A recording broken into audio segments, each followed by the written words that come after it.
Robert back here. This video is for Big Fred. Buddy, I've got your lantern vise finished, and if all goes right, I'll see you at the spring gathering, and I'll give it to you there. Just wanted to go over the vise with you, show you how it holds different size lanterns using the shims, and also make sure when you are using the shims that you turn them the way I have them here, where they will open and close with the vise. You don't want to turn them in like that, because pressure could break them. I mean, they're designed to slide with the vise. So always make sure you do that.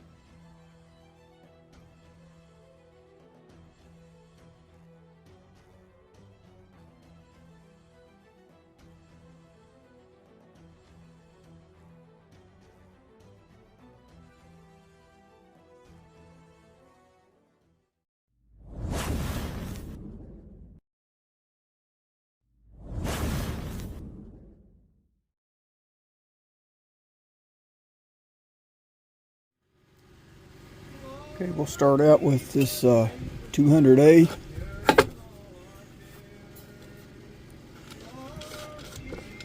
Just hand tighten this from one side to another.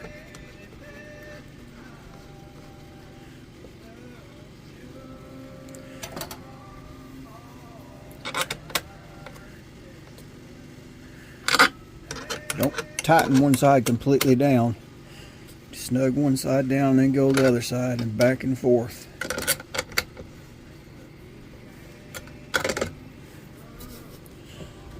Nothing ain't going nowhere. It's 200A. Alright, I got this 502 I picked up last night. It fits in there just like the 200A. It's got the same size found as the 200A. Pretty darn close anyway, if they're not the same.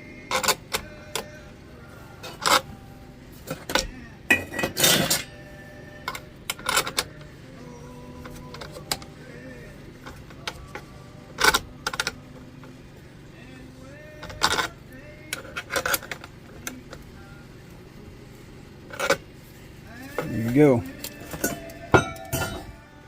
You need to turn a burner bowl out of there. That ain't going nowhere.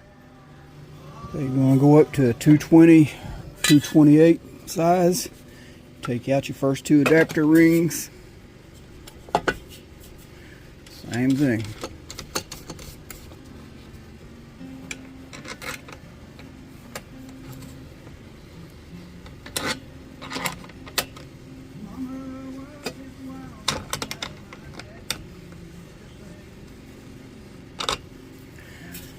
Solid fit on the 220,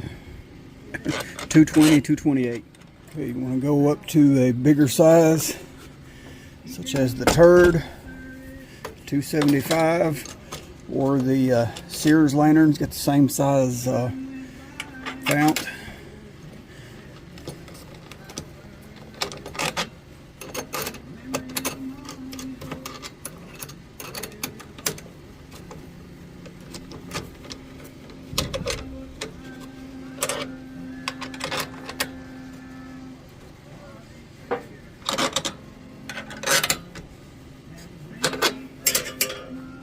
Here you go. Solid as a rock. That is the main sizes that I built it for. But if you have some odd sizes, like this pre-way I picked up yesterday, it's not actually built for one that size. But I've got these little strips of rubber, which I'm not sending any of these because I don't have enough. I mean, these are for my use.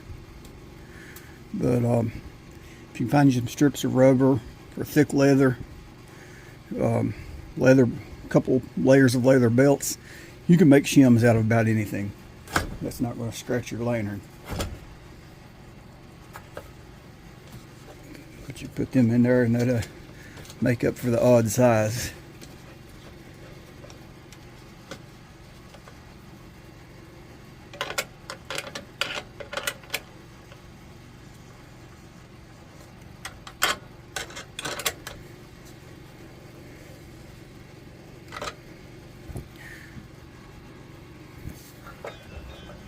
you go, solid as a rock.